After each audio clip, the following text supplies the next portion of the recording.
I'll take you to the heart and soul of thoroughbred racing.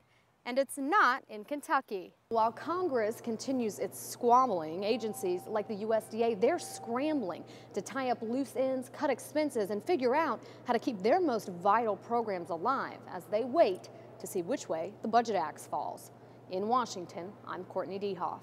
In his first speech since re-election, President Obama laid out his agenda for the year ahead. Economic measures, immigration reform, tougher gun laws here at home, and soldiers returning from abroad. Now is our best chance for bipartisan, comprehensive tax reform that encourages job creation and helps bring down the deficit.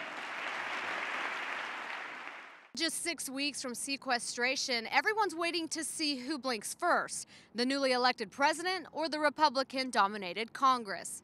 Live in the Capitol, I'm Courtenay DeHoff. The U.S. cattle herd has shrunk to approximately 91 million. That's the smallest it's been in 60 years. The three states that fatten the majority of the beef we eat are Texas, Kansas, and Oklahoma. And these are also the states most affected by, of course, the ongoing drought, causing the price of beef to skyrocket. Leading our news this half hour, the U.S. and the European Union are set to begin historic trade talks. But as Gary Crawford from the USDA explains, Ag Secretary Tom Vilsack is expressing some big concerns, saying ag trade needs to be top priority.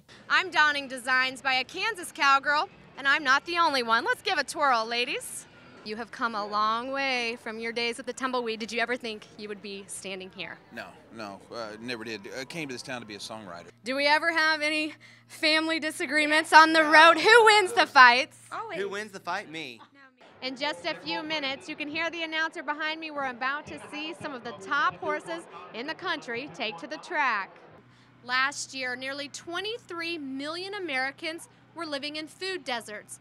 My grandparents and this ranch deep in the Flint Hills of Kansas has been a part of my childhood as long as I can remember.